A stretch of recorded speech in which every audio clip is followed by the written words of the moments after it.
Halo Lur, iki aku arepe nang karangan Lur. Golek gedang beke ana sing tuwek Lur. Golek ana sing tuwek dikethok, diimbu Lur.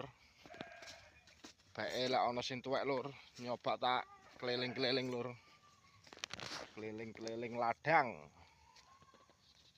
Alhamdulillah Lur. Iku pokat tuwek sik Lur. Pokate sik cilik. Oh, iki Lur, ana gedang Lur. Ah, iki. Ana gedang. Yalah, mek pirang cengkel Lur.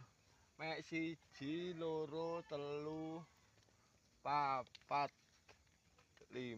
1, 2, 3, 4, 5. Ana mek 5 cengkeh Lur. Alah wis tapekne ya disyukuri ya Lur. Sik Lur. Disyukuri ae. Iki rada kiwuan Lur, ngethoke gedang iki ngangge tangan situk sebab tangane nyekel HP. Bot-bote ngonten Lur, bot-bote ngonten. Alhamdulillah Lur, gedangku ndek Lur. Oh, gedangku ndek. Iki batange ana kene. Lek ndek ngene iki mek penak Lur. Are mek dikenekno tok. Nah, dibacok titik ngene Lur. Lek tangan situk carane ngetok gedang lek tangan situk posisi ndek ngene iki. Are aja langsung kene. Lek langsung kene gak iso nampani Lur. Lek ana kene gak iso nampani. Kudu posisi kirane roboh iki mang gak sampai kotik tanahe Lur. Nah, sik ya Lur, tak sepilno Lur. Nah, sik posisi. Gas. Gas.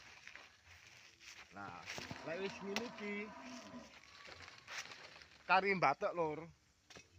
Arite tak delesi. Kari batek. Aduh.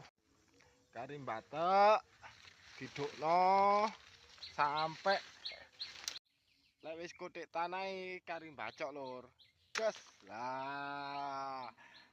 Ini iki malah gak ajur.